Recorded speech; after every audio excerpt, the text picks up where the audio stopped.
என்று மதிப்பிற்குரிய நிதியமைச்சர் நிர்மலா சீதாராமன் அவர்களின் கணவர் கூறியுள்ளார். இதை தமிழ் தேசியவாதிகள் கூறவில்லை. இந்திய வரைபடமே மாறிவிடும், மிகப்பெரிய அச்சுறுத்தலை காத்துக் கொண்டிருக்கிறது அப்படி என்று மதிப்பிற்குரிய நிதியமைச்சர் நிர்மலா சீதாராமன் அவர்களை கணவர் கூறியுள்ளார். நாடெங்கும் உற்று பார்த்துக் கொண்டிருக்கிறார்கள். விலைவாசி உயர்வை பேசுவதற்கு இவர்கள் யாரும் வரவில்லை. நேற்றைய ஒரு செய்தி, இந்தியாவில் கடன் அதிகரித்துள்ளது. தனிநபர் கடன் 41% அதிகரித்துள்ளது. சேமிப்பு 5% கீழ் உள்ளது. சேமிப்பே இல்லை. குமுதம் தீரா நதியில் 1000 பக்க அபத்தங்கள் என்று காவல்கோட்டை குறித்து குமுதம் தீரா நதியில் 10 பக்கத்துக்கு ஒரு கட்டுரை விட்டிருந்தார்.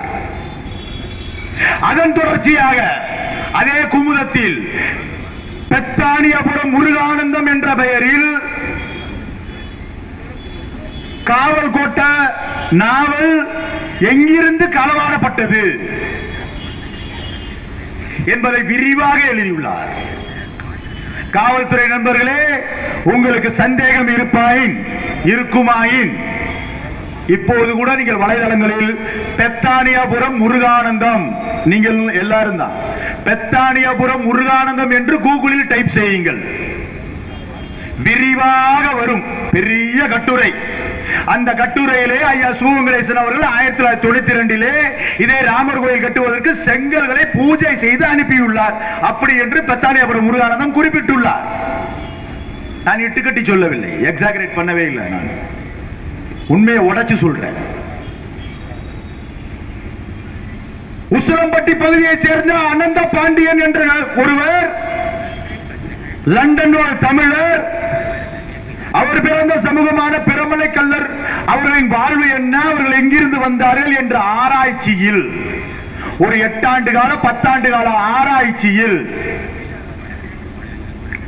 தென் தமிழகம் எங்கும் மேற்கு தமிழகம் எங்கும் சுற்றி அலையும் போது சு. வெங்கடேசன் அவருடன் எங்களது அண்ணன் சுந்தரவந்திய தேவன் இருவரும் உதவியாளராக இருந்தார்கள். இதுதான் உண்மை நண்பர்களே, இதுதான் உண்மை. அவர் 2000 பக்கத்திற்கு இந்த பிரமலைகளர்களின் வாழ்வு என்ன, அவர்கள் எங்கிருந்து வந்தார்கள், அவர்களின் சடங்குகள் என்ன, அவர்களின் நாகரிகம் என்ன, அவர்களின் தோற்றம் என்ன, இப்போது எங்கு இருக்கிறார்கள் என்பதை 2000 பக்கத்திற்கு ஒரு டாக்குமெண்ட், ஒரு ஆவணம் செய்து அதை இருவரிடம் ஒப்படைத்து விட்டு போனார். நீங்கள் உபயோகித்துக் கொள்ளுங்கள். அதே ஐயா சு. வெங்கடேசன் அவர்கள் காவல் கோட்டம் என்ற பெயரில் புனைவாக அதை எழுதி ஒரு நன்றி கூட சொன்னது கிடையாது. அந்த முன்னுரையில் அனந்த பாண்டியனுக்கு ஒரு நன்றி கூட தெரிவிக்கவில்லை. என் அன்புக்குரிய நண்பர்களே, நன்றாக யோசித்துக் கொள்ளுங்கள். பாடுபட்டது ஒருத்தன். இதைத்தான் இஸ்லாம கிறிஸ்தன் குமுதம் தீரா நதியில் குறிப்பிட்டிருப்பார். தடவை பாடை வராது பதுங்கி கிடக்கும் புலிகளே தமிழா, செத்து மடிவது ஒரு முறை தாண்டா, சிரித்து கொண்டே செருக்கிடவாடா. அன்பார்ந்த தாய் தமிழ் உறவுகளே, இந்த தொகுதியில் மீண்டும் ஒருவரை வாய்ப்பு கேட்டு பெரும் மதிப்புக்குரிய தோழர் சு. வெங்கடேசன் அவர்கள் மீண்டும் உங்களை அணுகிக் கொண்டிருக்கிறார். அவருக்கு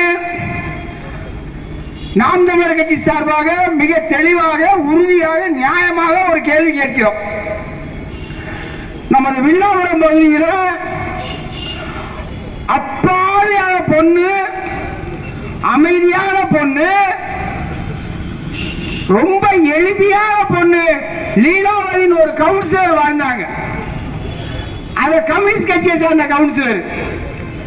அந்த கவுன்சிலர் தண்ணீர் பிரச்சனையை தீர்க்க போறாங்க, அவங்க கொன்னு எரிஞ்சிட்டாங்க.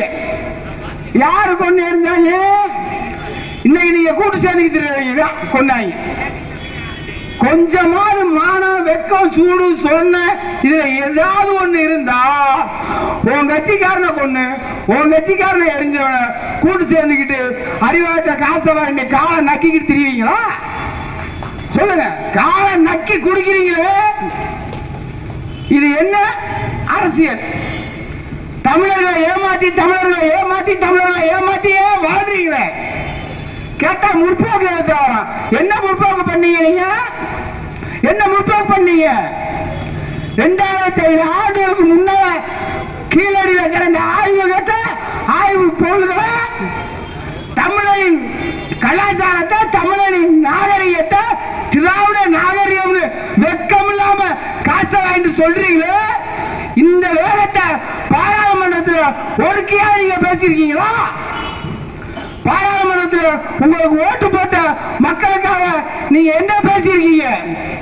அட தமிழ்ல கூட பேசலாம். நீ தாய்மொழி தெலுங்குலயா பேசுனியா? ஏன்னா நம்மளே தமிழுக்கு ஓட்டு போட மாட்டாங்க.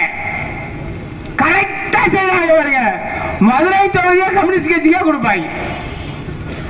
மதுரை தொகுதிய கம்யூனிஸ்ட் கட்சிக்கு ஏன் கொடுக்கிறோம்? நாங்க ஒவ்வொரு மேலும் இதை சொல்றோம். இதை எவரும் சொல்ல மாட்டான். மதுரை தொகுதிய கம்யூனிஸ்ட் கட்சிக்கு கொடுக்கிறதுல மிகப்பெரிய அரசியல் இருக்கு. அன்பார்ந்த உறவுகளை புரிஞ்சுக்கோங்க. கொஞ்சம் கொஞ்சமா நம்ம வருங்காலம் தண்ணி குடிக்கணும்னா மதுரையில கம்யூனிஸ்ட் கட்சியே இருக்க கூடாது. அந்த அளவு செய்யணும். அந்த மாதிரி பண்ணா மட்டும்தான் சூழ்நிலை மாறும். குடிக்க தண்ணி இல்லாம ஆகிட்டு இருக்கோம். தமிழ் பேரன்பு கொண்ட தாய் தமிழ் உறவுகளே, ஆங்காங்கு நின்று இந்த பிள்ளைகள் எடுத்து வைக்கின்ற கருத்துக்களை காது கொடுத்து கேட்டுக்கொண்டிருக்கின்ற உங்கள் அனைவருக்கும் எங்களது பணிவான மாலை நேரத்து வணக்கங்கள். அறிவிச்சிறந்த பெற்றோர்களே, அன்பு சொந்தங்களே, அரசியல் என்பது ஒரு வேள்வி என்கிறார் காந்தியடிகள். அதையே அரசியல் என்பது மக்களுக்கு தொண்டாற்ற கிடைத்த வாய்ப்பு என்கிறார் நமது ஐயா கர்ம வீரர் காமராஜர் அவர்கள். அதையே எங்கள் உயிர் தலைவன் பிரபாகரன் அவர்கள், அரசியல் என்பது மக்களின் மீது அதிகாரத்தை செலுத்துகிற விடயம் அல்ல, அது மக்களுக்கு தொண்டாற்ற கிடைத்த வாய்ப்பு என்கிறார்.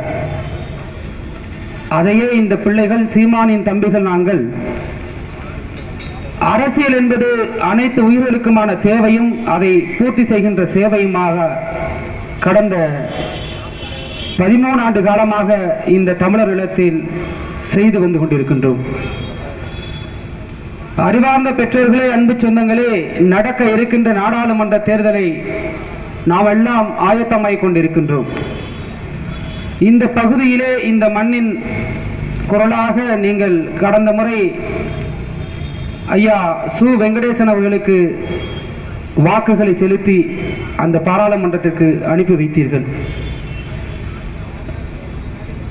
அவர்கள் சார்ந்திருக்கின்ற இந்த திமுக கூட்டணி உங்களிடம் கடந்த முறை வாக்குகளை கேட்டு வந்து நின்றார்கள்.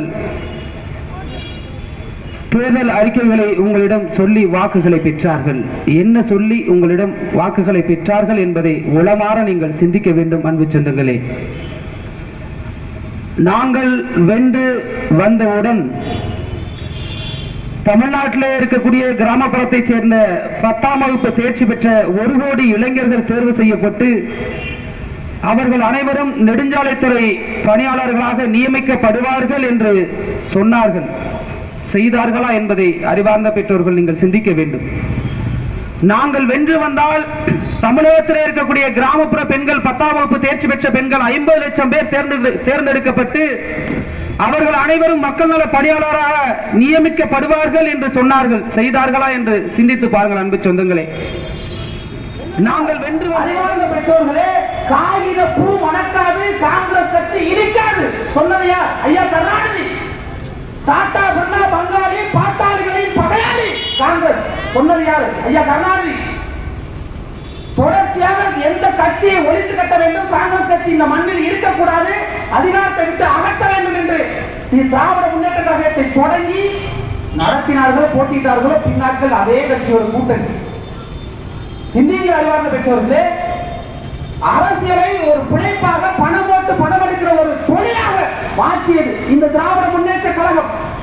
இதே நிலத்திலே எங்கள் ஐயா சொன்னது போல மிக சரியாக 1954 முதல் 1963 வரை எங்கள் ஐயா தாத்தன் காமராஜர் அவர்கள் இந்த நிலத்தை ஆண்டார். அவர் ஆண்ட போதுதான் மண்வளம் காக்கப்பட்டது, மலைவளம் காக்கப்பட்டது, நிலவளம் காக்கப்பட்டது, நீர்வளம் காக்கப்பட்டது, கனிம வளம் காக்கப்பட்டது, எண்ணற்ற நீர்நிலைகளை பெருக்கினார். அத்தோடு மட்டும் விட்டு வைக்கவில்லை அறிவார்ந்த பெற்றோர்களே, எண்ணற்ற வேலை வாய்ப்புகளை உருவாக்கி விட்டார். துப்பாக்கி தொழிற்சாலை, பிஎஸ்சிஎல், எண்ணற்ற அணைகள், தான் ஆண்ட 9 ஆண்டுகளில் 9 அணைகளை கட்டி நீர்த்தேக்கத்தை மேம்படுத்தினார் எங்கள் தாத்தன் காமராஜ். படிக்காத மேதையாக இருந்த எங்கள் தாத்தன் தான் நினைத்தார். அறிவார்ந்த சொந்தங்களே, என் தேசத்து இளைஞர்கள் அறிவு பசி எடுத்து அலைகிறார்கள், இவர்களுடைய அறிவு பசியை தீர்க்க வேண்டும் என்று எண்ணி 5 கிலோமீட்டருக்கு ஒரு தொடக்கப்பள்ளி, 8 கிலோமீட்டருக்கு ஒரு நடுநிலை பள்ளி, 10 கிலோமீட்டருக்கு ஒரு மேல்நிலை பள்ளி, 15 கிலோமீட்டருக்கு ஒரு உயர்நிலை பள்ளி என்று 14,000 பள்ளிக்கூடங்களை திறந்து வைத்து என் போன்ற பிள்ளைகளை படிக்க வைத்து அழகு பார்த்தவர் என் தாத்தன் காமராஜ். அதற்கு பின்பாக வந்த கருணாநிதி வீதிதோறும் சாராய கடைகளை திறந்து வைத்து குடிக்க வைத்து கொன்றளித்தார். இதுதான் இவர்கள் சாதனையா? இதுதான் இவர்கள் கூட்டணியை பாருங்க. இதே கம்யூனிஸ்ட் கட்சியினுடைய அப்போதைய தலைவர் ஜி ராமகிருஷ்ணன் என்ன சொன்னாரு? மிக சரியாக 2010ஆம் ஆண்டு ஸ்பெக்ட்ரம் ஊழலே ராஜாவும் ஐயா அண்ணன் ராஜாவும் அக்கா கனிமொழி அவர்களும் சிக்கிய போது என்ன சொன்னார்? கருணாநிதி அவர்கள் சாதியை பயன்படுத்தி இந்த ஸ்பெக்ட்ரம் ஊழலை மறைக்க நினைக்கிறார் சொன்னாரா இல்லையா? சிந்தியுங்கள். ராஜா அவர்கள் ஒரு தலித் என்பதை பயன்படுத்தி அங்கு நடைபெற்ற ஊழலை மறைக்க நினைக்கிறார். இனி ஒரு நாளும் திராவிட முன்னேற்ற கழகத்தோடு இந்த கட்சி கூட்டணிக்கு போகாது என்று சொன்னார். இன்னைக்கு பதிவிற்கு எடுத்து பாருங்க. அப்போது செய்தியாளர் கேட்கிறார், அப்போது ஒருவேளை நீங்கள் காங்கிரஸோடு கூட்டணி செய்ய வாய்ப்பு இருக்கிறதா இல்லையா என்று கேட்டபோது அதற்கும் சொல்கிறார், மத்தியில் ஆளக்கூடிய காங்கிரஸ் கட்சியோடும் இனி ஒரு நாளும் கூட்டணி இல்லை என்று கூறியது இதே கட்சி, அண்ணன் சு வெங்கடேசன் சார்ந்திருக்கின்ற கம்யூனிஸ்ட் கட்சி. சிந்தியுங்கள். இந்த மண்ணில் எங்கள் தாத்தன் வாழ்ந்த அதே சமகாலத்திலே கக்கன் வாழ்ந்தார், ஜீவானந்தம் வாழ்ந்தார். அரசியல் என்பது மக்களுக்கான சேவையாக இருந்தது. அறிவார்ந்த பெற்றோர்களே, இன்னைக்கு பல லட்சம் கோடிகளை பதுக்கி ஒதுக்கி வைத்து அந்த பணத்தை மீண்டும் போட்டு தேர்தலை ஒரு திருவிழா போல காங்கிரஸ் அப்படியே வாழ்ந்தார். உலமாக சிந்தியுங்கள். தான் செத்து விடுகிற வரையில் ஒரு 2 ஜோடி வேட்டி சட்டையோடு ஒரு தோல் செருப்போடு இறந்து விடுகிறார். இது அருகாமையில் இருக்கக்கூடிய காரைக்குடி கவிஞன் கண்ணதாசன் தான் பாராது. தங்கமணி மாளிகையில் தடிவையில பந்தனிட்டு மங்கையர்கள் சுற்றி வந்து மங்களமாய் போடவிட்டு சிங்கம் என்றும் தங்கம் என்றும் சீராட்டி பேர் வைத்து திருநாள் அலங்கார சிலை போல் அலங்கரித்து வாழ்ந்தொழிக்க பிறந்திட்ட மங்கனாய் வந்ததில்லை, வண்ணமல தொட்டிலே வடிவம் அசனிலே வாழையடி வாழையென வந்த தமிழ் பெருமளவில் ஏழை மகன் ஏழை என இன்னமுதே நீ பிறந்தாய், நிமிர்ந்தால் தலையடிக்கும் நிற்பதற்கே இடமிருக்கும் அமைவான ஓர் குடியில் ஐயா நீ வந்திருந்தாய், தங்கமே தென்பதிகை சாரலே சிங்கமே என்றழைத்து சீராட்டும் தாய் தவற சொந்தம் என்று வேறொரு உறவில்லை, துணையிருக்க மங்கையில்லை, தூயமணி மண்டபங்கள் தோட்டங்கள் ஏதுமில்லை, ஆண்டிகையில் ஓடிருக்கும் அதுவும் உனக்கு இல்லாமல் இறந்துபடிய காமராசு என்று பாடினார். அவர் அரசியல்வாதி, அவர் செய்தது தொண்டு, அவர் செய்தது சேவை. கருணாநிதி அப்படி பாட முடியுமா? நினைச்சு பாருங்க.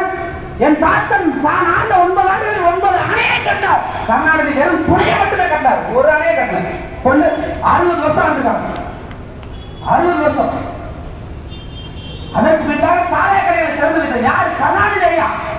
ஐயா கருணாநிதி அவர்கள் தான் தமிழகத்தில் இருக்கக்கூடிய நாசக திட்டங்களுக்கு அனைத்துக்கும் காரணமாட்டவர், போடுபட்டவர் கருணாநிதி. கருணாநிதி ஐயா கேட்கிறாங்க, என்னங்க நீங்க வந்து திரும்ப சாலை கடைகளை திறந்து விடுறதுக்கு என்ன சொன்னாரு? டயலாக் என்ன சொன்னாரு? பச்சி எரிகிற நெருப்பு வட்டத்துக்குள் பச்சாத கற்பமாக எத்தனை நாளைக்கு தான் தமிழகம் தப்பி பிழைக்கும் சொன்னவர் கருணாநிதி, சொன்னவர் கருணாநிதி. சிந்திங்க.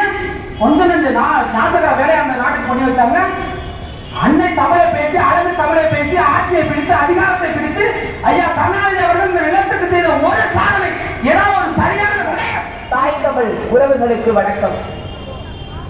நாம் தமிழர் கட்சியின் சார்பாக மதுரை பாராளுமன்ற தொகுதியில் உங்கள் பொன்னான வாக்குகளை வரிசையின் 6 இருக்கும் மைக் சின்னத்திற்கு தாருங்கள் என்று எளிய பிள்ளைகளாகிய நாங்கள், நேர்மையான அரசியல் களத்தில் இருக்கும் படித்த பிள்ளைகளாகிய நாங்கள் உங்களிடத்தை வாக்கு கேட்டு வந்திருக்கிறோம். மேடையில என் அண்ணன்களும் தம்பிகளும் பேசிக் கொண்டிருக்கும் போது கூட்டமாக 200க்கும் 300க்கும் பிற கட்சிகளுக்காக கொடி தூக்கி சென்றார்கள் என் தாய்மார்கள். அவர்கள் மேல் எனக்கு வருத்தமே கிடையாது. ஏன் அப்படின்னா, இன்னைக்கு யாரோ ஒரு 200 ரூபாய் கொடுத்தா குடும்ப செலவை நடத்திடலாம், யாரோ ஒரு 300 ரூபாய் கொடுத்தா ஒரு குடும்ப செலவை நடத்திடலாம்ன்ற நிலையில தான் இந்தியா விடுதலை அடைந்து 75 ஆண்டுகளுக்கு மேலாக ஒரு 200க்கும் 300க்கும் அலையிற கூட்டமாவே நம்மளை இந்த அரசியல் கட்சிகள் வச்சிருக்காங்களே. தயவு செய்து சிந்திச்சு பாருங்க மக்களே. நம்ம மட்டும் வளரவே கூடாதுன்றதுல தெளிவா இருக்க அவங்கள நீங்க மட்டும் அவங்களுக்கு ஓட்டு போட்டு ஜெயிக்கணும்னு இருக்க கொள்கையில இருந்து கொஞ்சம் விட்டு கொடுத்து வாங்க. என்னதான் நம்மளை அடிச்சாலும் மிதிச்சாலும் ஏமாத்தினாலும் போட்டதுக்கே போடணும்ன்ற கொள்கையில இருந்து அந்த விடாப்பிடிவாதத்துல இருந்து தயவு செய்து வெளியே வாங்க. எதற்காக நாம் தமிழர் கட்சிக்கு வாக்களிக்கும் அப்படின்னு என் உடன்பிறந்தான் இவ்வளவு நேரம் அவ்வளவு அருமையா எடுத்து சொன்னான்.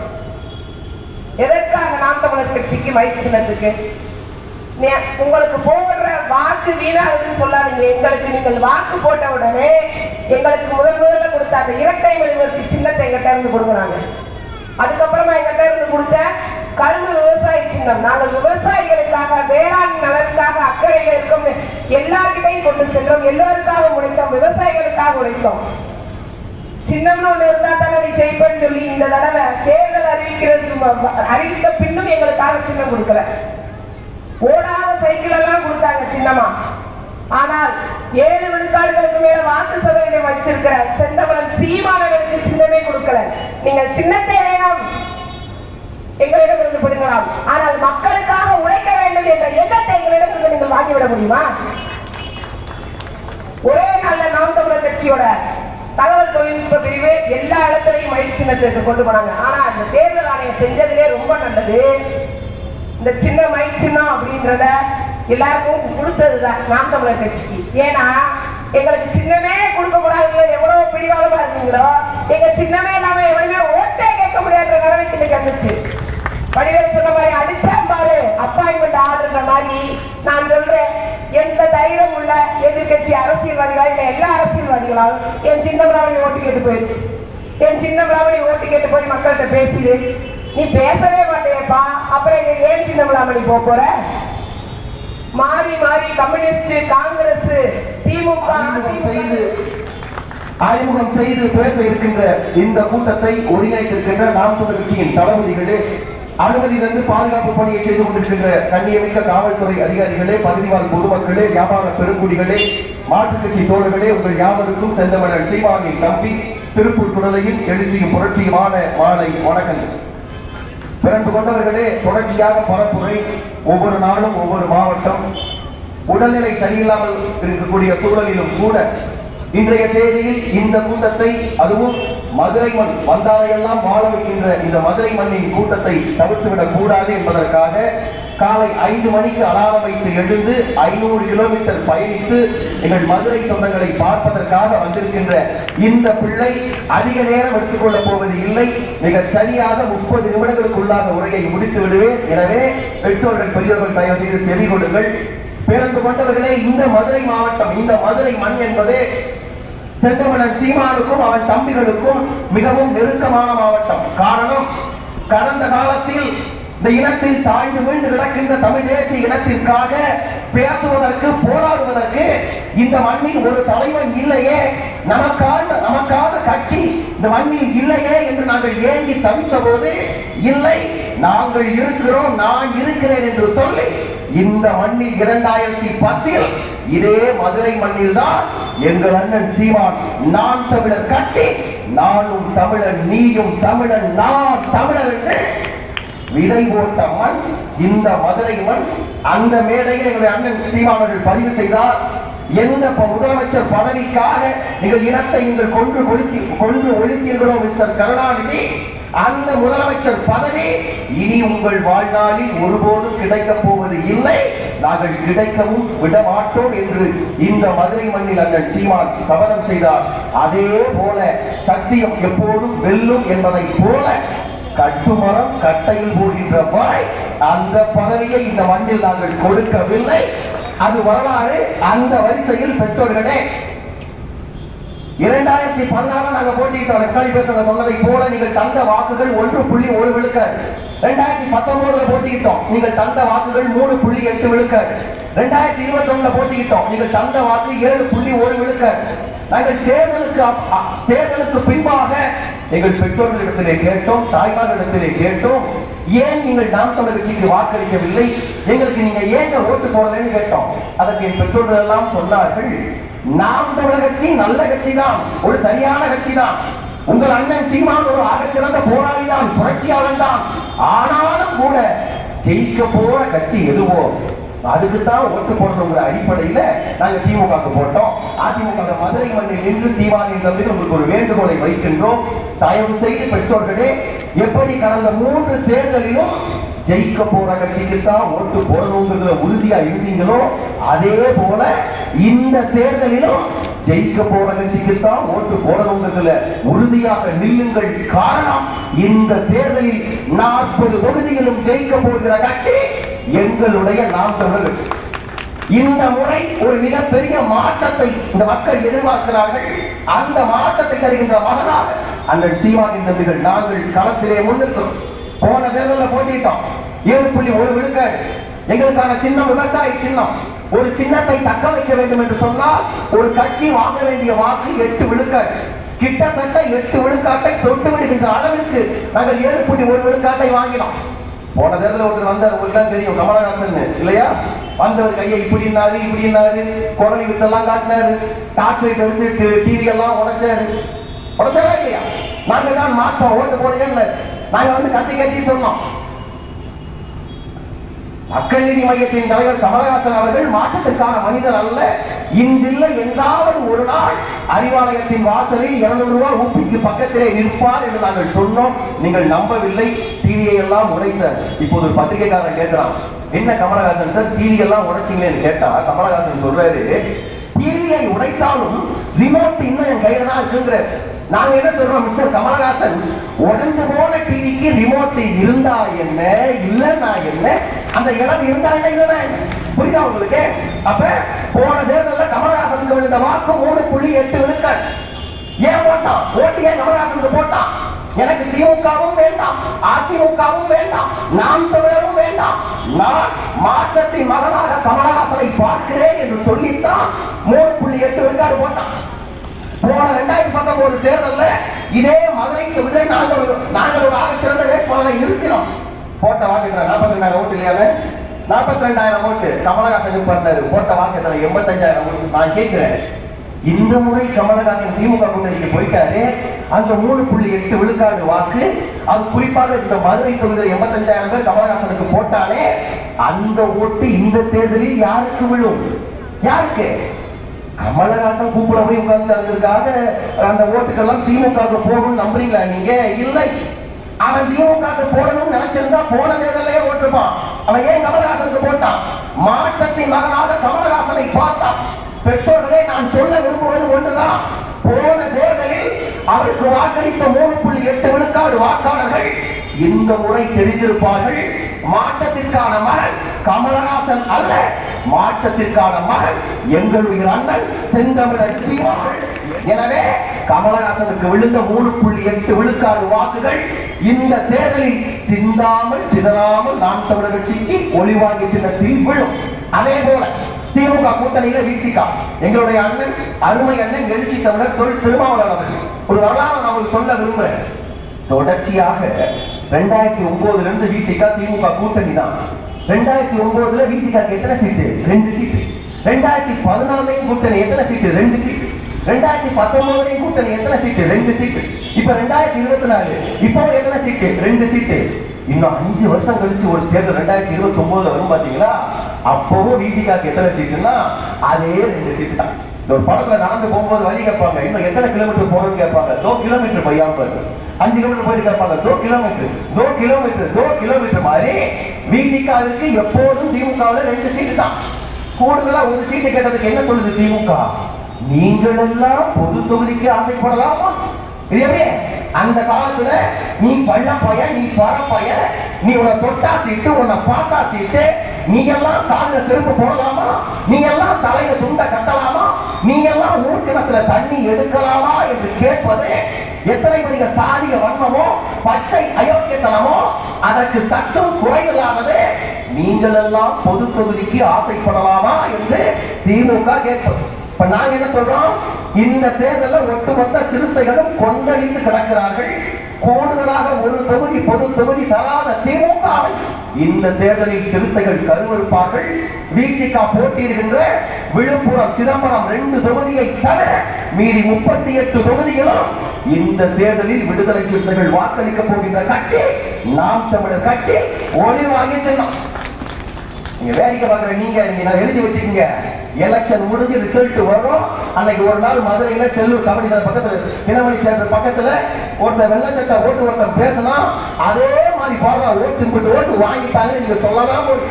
பிறந்து கொண்ட பெற்றோரை நாங்கள் முன்வைப்பது மாற்று அரசியல், புதிய அரசியல். உங்களால் கற்பனை கூட செய்து பார்க்க முடியாத அரசியலை சீமானின் தம்பிகள் களத்திலே செய்கிறோம். களத்தில் ஒரு பானை சொத்துக்கு ஒரு சோறு பதம். நாங்கள் சொல்லட்டுமா, நாங்கள் நாம் நிலையில் ஆட்சி அமைகின்ற போது மருத்துவத்துறையில் மாற்றம். எப்படிப்பட்ட மாற்றம்? நீ கோரிப்பாளையத்தில் இருக்கு கவர்மெண்ட் ஹாஸ்பிட்டல், அது ஆஸ்பத்திரி மாதிரி இருக்குதா? நாங்கள் வந்ததற்கு பின்பாக வெள்ளை அடிக்கிற வேலை இல்லை.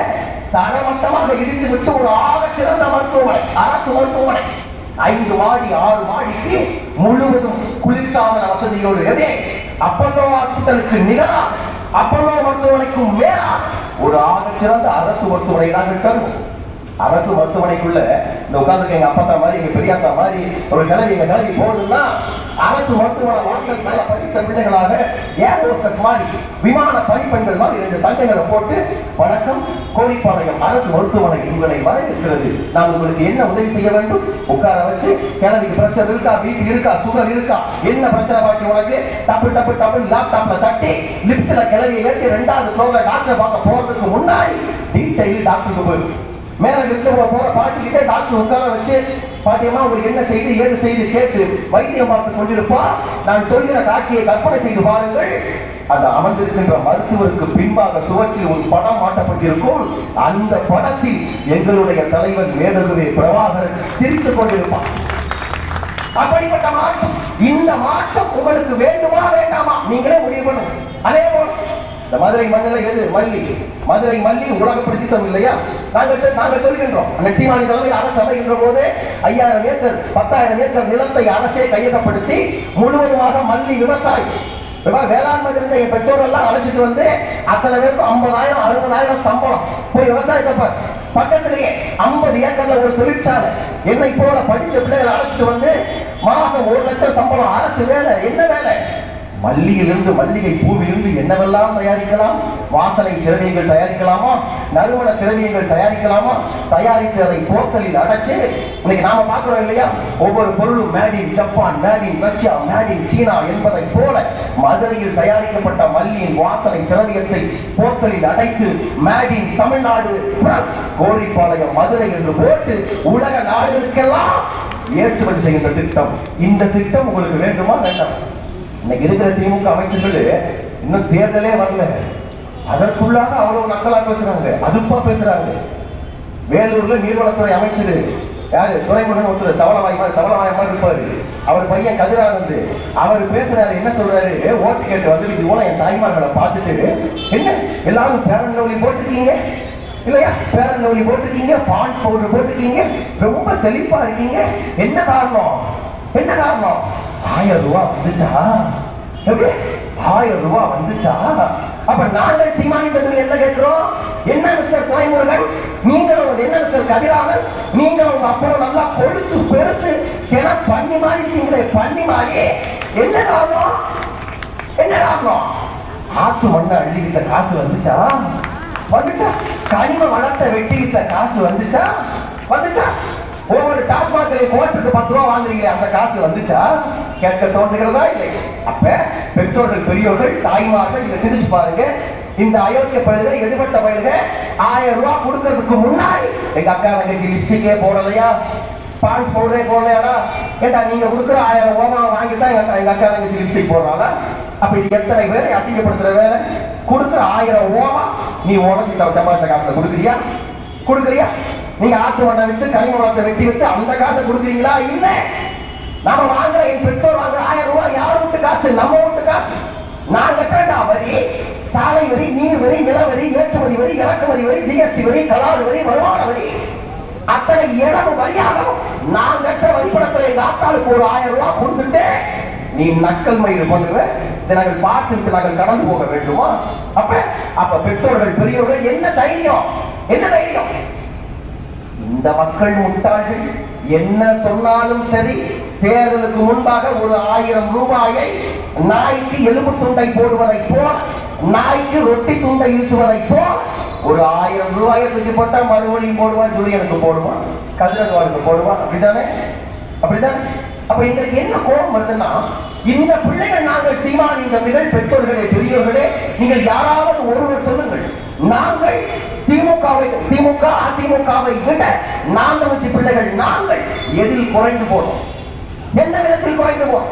இதே இந்த கட்சி ஆரம்பித்த காலம் தொட்டு 14 ஆண்டுகள் சமரசம் இல்லாம இந்த மண்ணுக்கான போராட்டம், மக்களுக்கான போராட்டம், அத்தனை போராட்டத்திலும் களத்திற்கு முதலில் வந்த கட்சி நாம் தமிழ் பிள்ளைகள். நாங்கள் எதில் குறைந்து போனோம்? எதிரடா குறைஞ்சு போனோம்? அப்ப ஒரு போராட்டம் வந்துருச்சுன்னா சீமான் என்ன தேவை இல்லையா? தூத்துக்குடியில ஸ்டெர்லைட் போராட்டமா? சீமான் என்ன செய்கிறான்? புதுக்கோட்டையில நெடுவாசல்ல கதிராமங்கலம் பிரச்சனையா? சீமான் என்ன செய்கிறான்? 8 வழிச்சாலை திட்டமா? சீமான் என்ன செய்கிறான்? அத்தனை போராட்டங்களுக்கும் சீமான் தேவை. ஆனா ஓட்டு போடணுமா? வாக்குச்சாவடிக்கு போறீங்களா?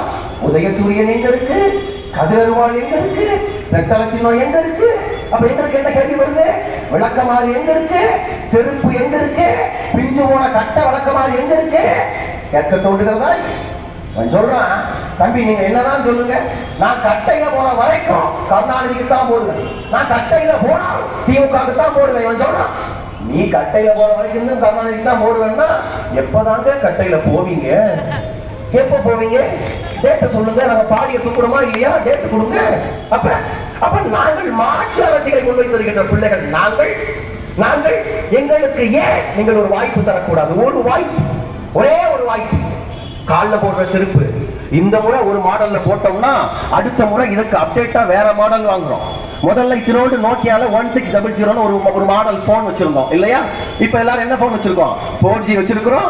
அதுலயும் சில பேர் அப்டேட்டடா 5G போன் வாங்குறோம். ஏன்? புதுசா வருது. புதுசா வரும்போது அந்த தொழில்நுட்பத்தை, அந்த அறிவியலை நாம் பயன்படுத்தணும்னு ஆசைப்படுறோம். அப்ப கேவலம் காலில் போடுகிற செருப்பு, கையில் வைத்திருக்கிற போன், இதில் கூட புதுசாக நாம் மாற்றத்தை எதிர்பார்க்கிறோமே. 5 ஆண்டு காலம் நம்மை ஆளுகின்ற இந்த அரசியல், இந்த அதிகாரம், இந்த அதிகாரத்தை இந்த பிள்ளைகள் சீமானின் தம்பிகளுக்கு கொடுக்க கூடாதா? எலெக்ஷனுக்கு முத நாள் வரைக்கும் மக்கள் தெளிவா இருக்கான். ஏரியாக்குள்ள ஓட்டு கேட்டு போனோம்னா சொல்றான், தம்பி மாற்றம் வரணும், இந்த திமுக அதிமுக திருட்டு பாருங்க, இந்த முறை உங்களுக்கு தான், நான் சொன்னதான் வரணும், சீமானெல்லாம் வரணும் சொல்றான். ஆனா கரெக்டா அந்த திருட்டு போய் காசை கொடுத்துறான். கொடுத்ததுக்கு அப்புறம் ஓட்டு கேட்டு உள்ள போனோம்னா, தம்பி மாற்றம் வரணும் அப்படின்னு சொன்ன வாயி வரணும், எப்படி மாற்றம் வரணும், வந்தா நல்லாதான் இருக்கும் இருக்கிறான். ஏன்? காசு கரெக்டா கொண்டு போய் நல்லா கவனிச்சீங்கன்னா, காவிரியில தண்ணி வர மாட்டேங்குது. காவிரியில் தண்ணீர் வராததற்கு பின்பாக பெரிய அரசியல். நான் சொல்ல வர விஷயம் என்னன்னா, காவிரியில தண்ணீர் வரக்கூடாது திமுக அதிமுக. ஏன்? காவிரியில தண்ணி வந்துருச்சுன்னா மண்ணை அள்ளி விற்க முடியாது. மண்ணை அள்ளி விற்கலன்னா காசு சம்பாதிக்க முடியாது. காசு சம்பாதிக்கலன்னா தேர்தல் நேரத்தில் மக்களுக்கு ஓட்டுக்கு காசு கொடுக்க முடியாது. அப்படி ஓட்டுக்கு காசு கொடுக்கலன்னா நாம் தமிழர் கட்சியோடு போட்டி போடுகின்ற திமுக அதிமுக கட்டுத்தொகை டெபாசிட் கூட வாங்க முடியாது.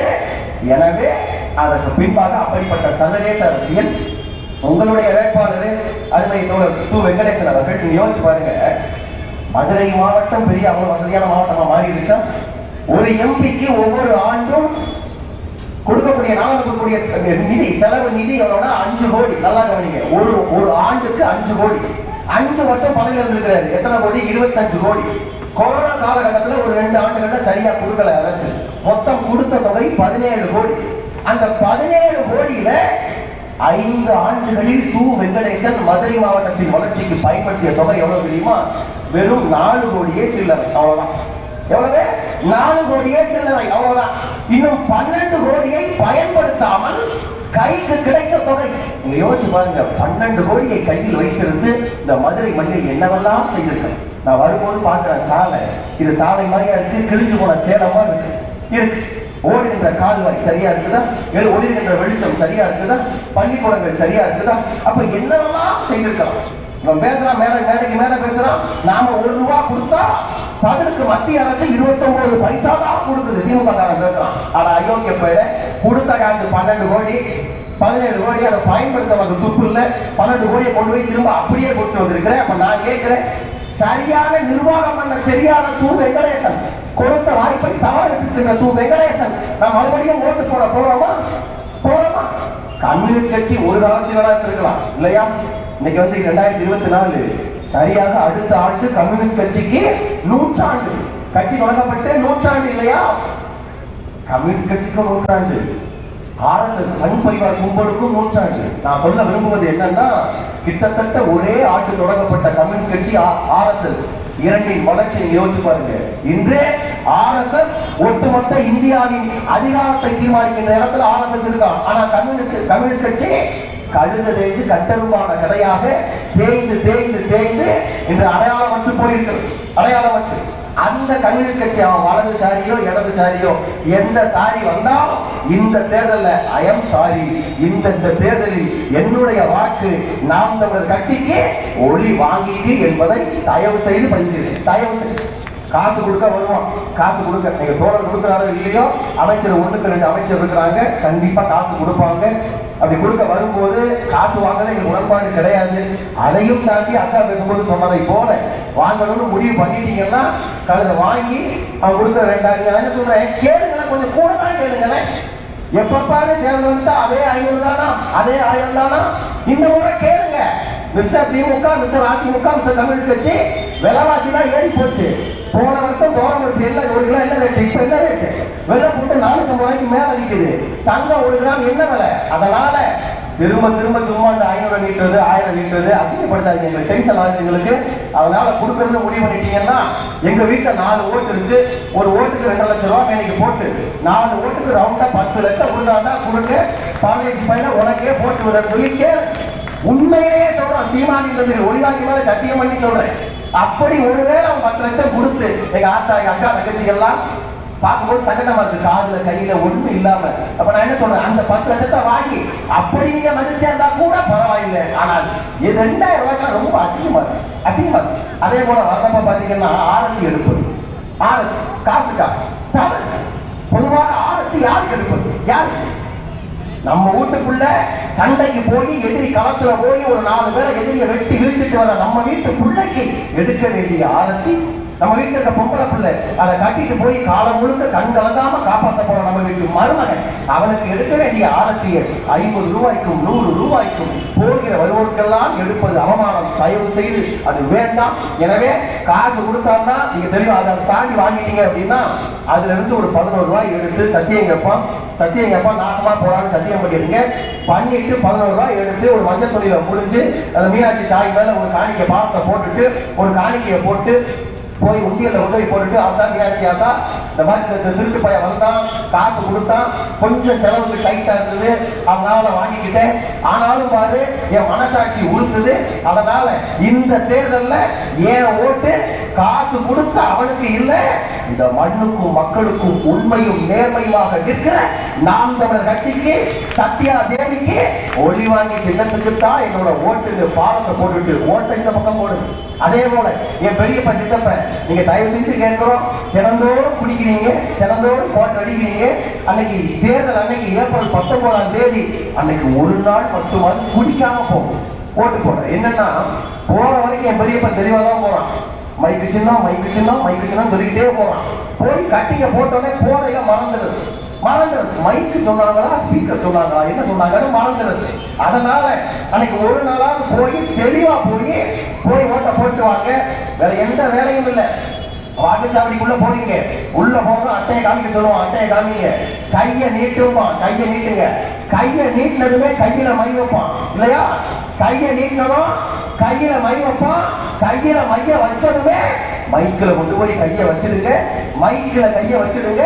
மாற்றம் தானாக பிறக்கும். பெற்றோர்களே, பெரியோர்களே, நிறுத்தி இருக்கிற வேட்பாளர் இந்த தொகுதியில் மட்டுமல்ல, 40 தொகுதியில் கிட்டத்தட்ட 8 பேர் பொறியாளர்கள், 16 வேட்பாளர்கள் மருத்துவர்கள், 4 பேர் ஆசிரியர்கள், 4 பேர் பேராசிரியர்கள் என்று 40 தொகுதிகளிலும் ஆக சிறந்த பிள்ளைகளை தேர்ந்தெடுத்து நாங்கள் நிறுத்தி இருக்கின்றோம். அந்த வகையில் இந்த தொகுதியின் வேட்பாளராக முனைவராக இருக்கக்கூடிய இந்த மண்ணின் மகள் மான தமிழச்சி பிறந்த பிள்ளை போல கறந்த பாலை போல உண்மையும் நேர்மையுமாக களத்திலே இருக்கின்ற எங்களுடைய வேட்பாளர் முனைவர் சத்யா தேவி அவர்களை நாங்கள் இந்த மண்ணிலே நிறுத்தி இருக்கின்றோம். பெற்றோர்களே, பெரியோர்களே, ஒரு என்ன சொல்ற ஒரு சாவித்திரிபாய் பூனை போல பாராளுமன்றத்திற்குள் போய் மற்ற வேட்பாளர்கள் எல்லாம் மேஜையை தட்டுவார்கள். எங்களுடைய வேட்பாளர் சத்யா தேவி அவர்கள் பாராளுமன்றத்தையே தட்டுகின்ற அளவிற்கு ஆக சிறந்த கருத்துக்களை முன்வைக்கக்கூடிய வேட்பாளரை நாங்கள் நிறுத்தி இருக்கிறோம். கேட்பதெல்லாம் ஒன்றுதான், இந்த ஆட்சி, இந்த அதிகாரம் சத்தியத்தின் மகளாக தலைவனின் பிள்ளையாக கட்டாயம் பாராளுமன்றத்தில் நமக்கான உரிமைகளை பேசி வாங்கி தரக்கூடிய வேட்பாளராக நாங்கள் நிறுத்தி இருக்கிறோம். எனக்கு ஏதோ பேச்ச கேட்டோம் கலைஞ்சு போனோம் இல்ல, தயவு செஞ்சு வீட்டுக்கு போயிட்டு அத்தனை பேரும் போன் எடுத்து உங்களுக்கு தெரிஞ்சவன் தெரியாதவன், பொண்ணு கொடுத்தவன் பொண்ணு எடுத்தவன், அங்காளி பங்காளி அத்தனை பேருக்கும் போன போட்டு மச்சான் மாப்பிள்ள நான் இந்த தேர்தலில் மதுரை தொகுதியில என் ஓட்டு சத்யாதேவிக்கு தான், ஒளி வாங்கி சின்னத்துக்கு தான் நான் முடிவு பண்ணிட்டேன். நான் மானரோசம் இருக்கிறவன், சோத்துல உப்பு போட்டு திங்கிறவன், நான் ஒளிவாங்கி சின்னத்துக்கு போறேன். உனக்கும் மானரோசம் இருந்ததுன்னா இந்த தேர்தலில் இந்த ஒளிவாங்கி சின்னத்துக்கு போடுன்னு கேளுங்க. நீங்க வேற எதுவுமே பண்ண வேண்டாம். போன தேர்தலில் நாம வச்சுட்டு நீங்க ஓட்டு போட்டுட்டீங்க அப்படின்னா இந்த தேர்தலில் வாக்குச்சாவடிக்கு போற அன்னைக்கு நீங்க போன கூட தனியா போய் ஓட்டு போட்டுட்டீங்க. இந்த தேர்தலில் போறப்ப 2 கைகளையும் 2 பேர், அது உங்கள் தாய் தகப்பனாக இருக்கலாம், உங்கள் நண்பர்களாக இருக்கலாம், ஒருவேளை போன தேர்தலில் நீங்க சிங்கிளா இருந்திருக்கலாம், இப்ப மீன்கள் ஆயிட்டு இருக்கலாம். அப்படி மீன்கள் ஆயிட்டீங்கன்னா அவங்களை கையோட கூப்பிட்டுக்கிட்டு 2 பேரை கூப்பிட்டுக்கிட்டு பேச சொல்லுங்க. நீங்க மச்சான் மாப்ப நீ இப்ப நாங்கள் கட்சிக்காக போடலனாலும் பரவாயில்ல, அண்ணன் சீமானுக்காக போடலனாலும் பரவாயில்ல, உன் கூடயே 14 வருஷம் சுத்திரனே செவ்வாழ இந்த முதற்கட்டைக்காவது போடக்கூடாதா, வா மச்சான் போடுன்னு சொல்லி 2 பேரை உள்ள கூட்டு போங்க. கூட்டு போய் உங்க கண்ட்ரோல்ல வச்சு ஒளிவாங்கி சின்னத்துக்கு ஓட்டு போட சொல்லுங்க. செஞ்சா என்ன மாற்றம் வரும்? போன முறை 33 லட்சம் வாக்குகளை வாங்கிய நாம் தமிழர் கட்சி நான் சொன்னது கூட 2 பேரை கொண்டு போய் ஓட்டு போட்டீங்கன்னா எங்களுடைய கனவு, எங்களுடைய லட்சியம் கிட்டத்தட்ட 1 கோடி வாக்குகளை இந்த தேர்தலில் நாம் தமிழர் கட்சி கட்டாயம். அப்படி 1 கோடி வாக்குகள் வாங்கினா என்ன மாற்றம் வரும்? என்ன மாற்றம்? பாராளுமன்றத்துக்குள்ள என் உடல் பிறந்தார் சத்யாதேவி இது போல ஒரு டிஷர்ட்டை போட்டு உள்ள நுழைகின்ற போது அந்த டிஷர்ட்ல எங்களுடைய தலைவன் ஒன்றானவன், உலகை வென்றானவன், 2ஆனவன் ஈழம் கண்டானவன், 3ஆனவன் முகவரி ஈன்றானவன், 4ஆனவன் தமிழர் மாண்பானவன், 5ஆனவன் ஐயம் கலைஞானவன், 6ஆனவன் பாரில் வேளானவன், 7ஆனவன் தமிழர் வேளானவன், 8ஆனவன் ஈழம் தொட்டானவன், மன்னாதி மன்னன், மாசற்ற அண்ணன், பேசாமல் பேச வைக்கின்ற பெருமா வீரன், 2ஆம் கரிகாலன், ஈழத்து எல்லாம் எங்களுடைய தலைவன் மேதகுவே பிரபாகரனுடைய படத்தை போட்டு பாராளுமன்றத்துக்குள் போகின்ற அந்த ஆக சிறந்த வரலாறு ஜூன் மாதம் 4ஆம் தேதி எழுதப்பட இருக்கிறது. அதே போல பாராளுமன்றத்திற்குள்ளே மற்ற அத்தனை வேட்பாளர்களும் ஆண்டவன் மீது ஆணையாக மனச்சான்றுக்கு உண்மையாக என்று உறுதிமொழியை எடுப்பார்கள்.